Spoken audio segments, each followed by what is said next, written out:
Hey guys, Michael Griffiths here, founder of Referral Marketing Guru. Great to have you on. Quick little video on how to use your networks more effectively and in essence, get friends, family, colleagues, partners, clients, past clients, even prospects to promote you, remember you, and in the end, create opportunities for you. Within our $1 Million referral system, we start at the top here with you've got to be known for something.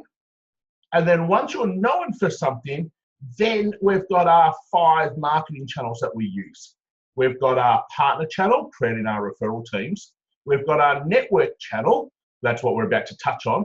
We've got our social channel, how you are seen as an expert, how you create conversations, and how you move people from social to your leads bucket. Then we've got our live channel. How do you get on other people's podcasts, webinars, speak at other people's events, get other people to allow you to leverage into their networks. And then we've got our retargeting channel and get in front of mind of people who have already shown an interest in what it is that we do. So for those channels to work, we go, you've got to be able to create some tools. So that's what this is here. And when you do all of those things, that's when you're going to get your leads bucket full of people. So what I want to concentrate on right now is this one right here. And how do we get our networks to be more effective for us? So there's a problem straight away. And the problem is that we don't see the people around us as part of our networks. So I want to start off here. We go, you've got 3 lots of networks.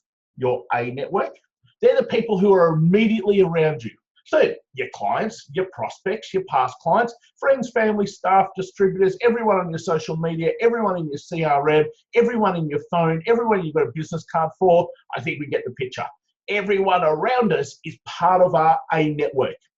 So that's great, but everyone in our A network has their own A network. We call that our B network.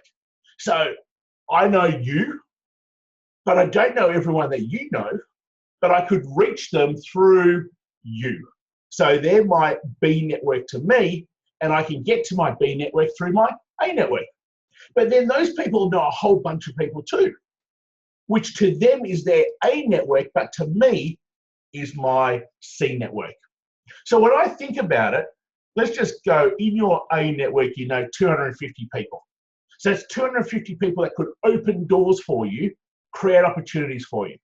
So in your B network, that now comes out to be like 64,000 people, 250 by 250. And then when you take it a step further with your C network, it gets out to like 16 million. We're never going to need that many people. But it shows when you use your networks effectively, what could actually take place. So the bigger problem is this. Here you have your networks. They sit there in this circle. And the reason why your networks are not out there creating opportunities for you is because the majority of the time, we treat our networks as transactions. The only time we speak to them is when we want something. The only time we talk to them is when we either go, buy this, buy this, buy this, do this for us, do this for us, do this for us. So if you send out your monthly newsletter where all you're doing is talking about yourself, you're treating them as a transaction. If the only time you send stuff out via email, via text, via social media messages, come do this, come buy this, come help me, do this for me. Why would I? Because I'm seen as a transaction. And if I'm seen as a transaction, I'm definitely not going to go out of my way to then help you. So what's the solution? We've got to be able to show our networks that we actually care about them. How often do you tell your networks that you care about them? I'm hoping you're part of our network. You know we care about you. We'll do anything to be able to open doors and help. And quite often we'll ask, is there anything we can do for you? And we'd hope that our networks would just ask us if there is anything we could do for them, because we're always happy to be able to help. It's because we care about our networks. Not because Michael says we need to, but because it is actually how we do business. Because when you care about your networks, and then more importantly, when you engage with your networks on a personal level, it's amazing then how many opportunities your networks will create for you. When you don't show that you care, and when you don't engage, nothing's going to happen. So how are you engaging on a personal level? See, we do things such as our front of mind plan, and we get front of mind of our networks. Simple things: sharing, horn tooting, telling people how good people of our networks are, connecting our networks together, inviting people in our networks to different things that we're going to, which we think might be useful for them. Just little things that allow us to stay front of mind and offer value to our networks. And then the other type of engagement we do is what we call our personal engagement plan. And that's about trying to start conversations with our networks. So one is about being front of mind and just continuing to be seen and offer value. And the other one is more about creating conversations, so therefore you can create opportunities. You can't ever create opportunities with your networks unless you are creating conversations with them. Which is why it amazes me that so many people fail to create conversations on social media platforms. What's the point of having all these connections on your LinkedIn, or all these fans in your Facebook, or all these friends in Facebook, all these followers on Instagram, if you're not going to speak to them? All they are numbers. And the only time you speak is when you want something. So hence, all you're doing is treating them as a transaction. So if you want clients to start referring to you, what are you doing to help them? There's this good old myth that if you just do a good job for your client, that they should refer you. Rubbish. You do a good job for your client because they're paying you to do a good job for them. Now, if you go out of your way to actually help and add extra value to them, I guarantee they do the same thing for you. So change that thinking, because the people who are just simply going, oh, okay, I'm going to do a good job, then I'm going to ask them who else knows people like them. I can guarantee you what the response is going to be. Sure, you might pick up one or two. Who cares? Care when you pick up 5 a day, because what you're doing, instead of just expecting to get referrals from clients, is that you're actually adding value on top of what you're being paid for. And that comes down to caring about them, engaging with them, and therefore being able to create opportunities not only for them, but them for you. So I was asked the question, and the question was, I don't seem to get remembered. My past clients, the people around me, don't seem to talk about me. So the final thing I'm just going to quickly touch on is, within your networks here, we talk about 4 different types of people. You've got dormant people, you've got stagnant people,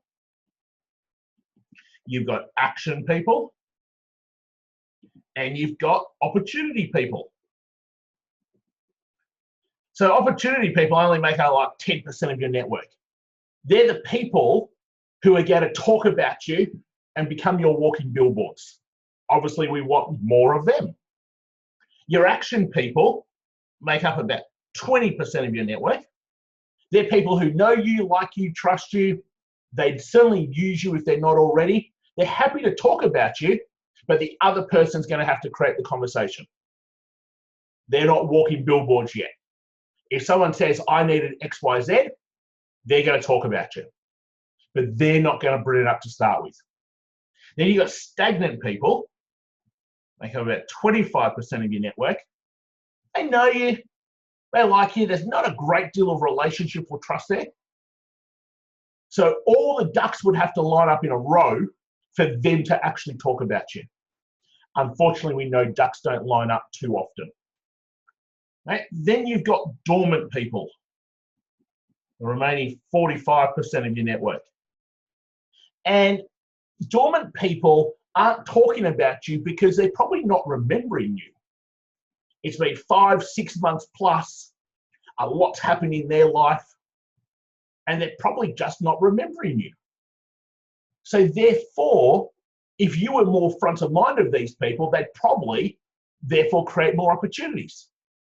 And the nice thing is, you can change dormant to stagnant, stagnant to action, action to opportunity by being more front of mind and creating more conversations. So there's 2 ways to look at this.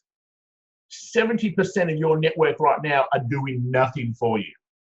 I reckon that's so exciting because how much money is sitting on the table when you reactivate your networks properly. But it has to come from you showing that you care, personally engaging with them, so therefore opportunities will be created rather than simply talking at them or whenever you want something, asking them, but doing nothing for them in return. Hopefully that's answered that question. Look forward to seeing your comments below.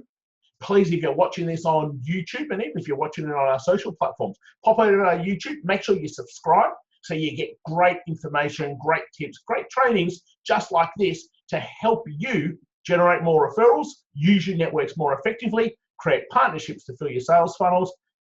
Bottom line, to be able to fill your leads bucket.